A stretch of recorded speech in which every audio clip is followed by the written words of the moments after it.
Terima kasih pemirsa masih setia bersama kami di Saatnya Perempuan Bicara. Kami masih bersama dengan bintang tamu malam ini, Angki Yudhistia. Nah, kalau tadi nih Mbak Angki sempat mengucapkan bagaimana sih peran dari orang-orang terdekat Mbak Angki. Nah, sekarang sudah jadi ibu, tapi kita pengen tahu dulu peran seorang ibunda dalam kehidupan Angki itu seperti apa sih? Ibuku tuh memang disiplin karena apa? Kita jadi lebih menghargai waktu, lebih on time, ya kan, lebih on time.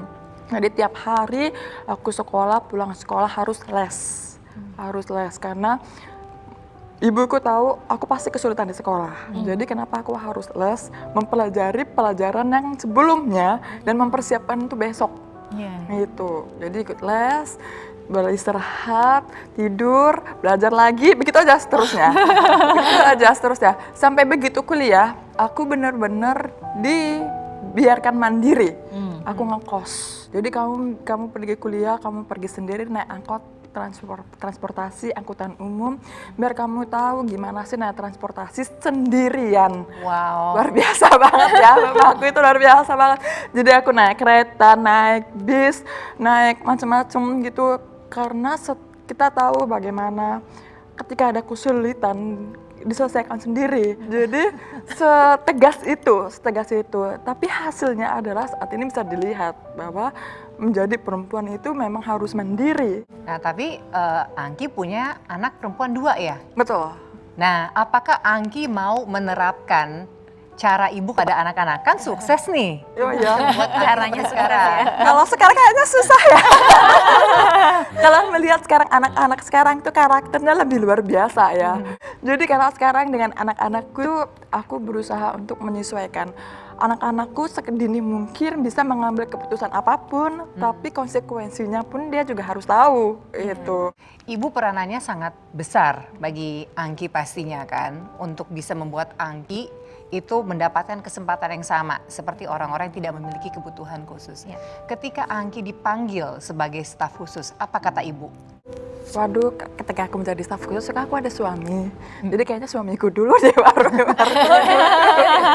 Kalau kata ibuku cuma bilang, kamu izin sama suamimu, karena sekarang kamu adalah tanggung jawab suami kamu. Kalau suami kamu mengizinkan, berarti mama akan mengizinkan. Jadi tanggung jawab kamu adalah milik suami. Jadi nurut sama suaminya dulu, baru sama ibu. Wow. Penasaran Angki, jadi ketemu suami di mana? Oh iya. Pertanyaan kepo Mbak. Aku bertemu suamiku itu memang bukan satu pertemanan juga, bukan satu pergaulan, bukan satu frekuensi juga. Aku orang komunikasi, suamiku orang akuntansi. Jadi Jodoh aja gitu ketemu. ya, jadi kayak Mbak punya teman yang jomblo, bisa dikenalkan. Dikenalin sama temen. Dikenalin teman jadi. Itu. Nah, Kak Angki kan udah berkeluarga, punya anak 2. Apa sih perbedaannya setelah Kak Angki menjadi ibu? Perbedaannya adalah ibu ini adalah contoh anak-anak ya. Memang anakku semuanya tahu kalau ibunya nggak bisa dengar, ya kan? Ibunya nggak bisa dengar. Awalnya takut. Apalagi dari bayi aku kalau malam-malam nangis, aku aja ngedenger, ya kan? Jadi suamiku yang minjem telinganya, cuma nyolek-nyolek. Anaknya nangis, ya kan. Tapi kan kayak gitu kan ada perasaan yang merasa bersalah pada awalnya ya. Tapi ya namanya juga manusia. Kalau kita pengen lebih, tapi kita nggak bisa. Ya mau nggak mau kita harus menerima diri kita apa adanya gitu.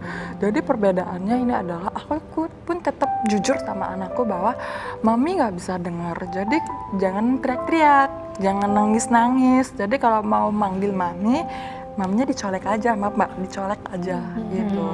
Awalnya kan juga anak kecil kan juga, mami kenapa sih gitu kan. Tapi karena lihat maminya pakai alat dengar, kalau maminya belum pakai alat, dia datang sendiri.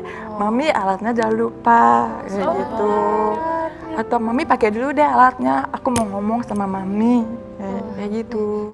Aku penasaran ya, Mbak Angki ini seorang ibu staf khusus presiden, punya yayasan juga, dan sekarang di saat pandemi anak-anak lagi sekolah dari rumah, itu gimana bagi waktunya? Wow. Aku yang ngebayangin aja udah pusing.